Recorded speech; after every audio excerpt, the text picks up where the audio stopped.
இன்று மார்கழி 18 திருப்பாவை 18 விளக்கம் அந்த நாராயணன் அருளோட இன்னைக்கு நம்ம தெரிஞ்சுக்க போறோம். வாங்க ஒவ்வொரு வரியோட விளக்கத்தை ஷார்ட்டா பார்க்கலாம்.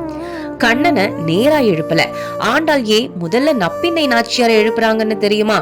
கண்ணன் வலிமை, ஆனா அந்த வலிமையை அடைய கருணை வழி தேவை. அந்த கருணை வடிவம் தான் கண்ணனோட இல்லத்துல இருக்கிற நப்பின்னை நாச்சியார்.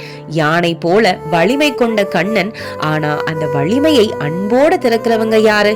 காலை வந்துடுச்சுன்னு எங்கெங்கும் சேவல் கூவுது. இயற்கையே கூட இப்போதான் சரியான நேரம்னு நமக்கு உணர்த்தது. மாதவி பந்தல் மேல குயில்கள் திரும்ப திரும்ப கூவுது.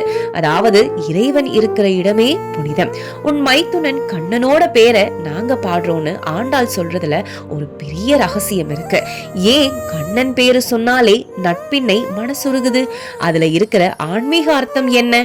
இதோட ஒவ்வொரு வரியோட முழு விளக்கம் தெரிஞ்சுக்க முழு பதிவா கந்தர் யுகம் சேனல்ல பதிவிட்டிருக்கோம். மறக்காம பாருங்க மக்களே. அந்த நாராயணன் அருள் உங்க எல்லாருக்குமே பரிபூரணமா கிடைக்கட்டும்.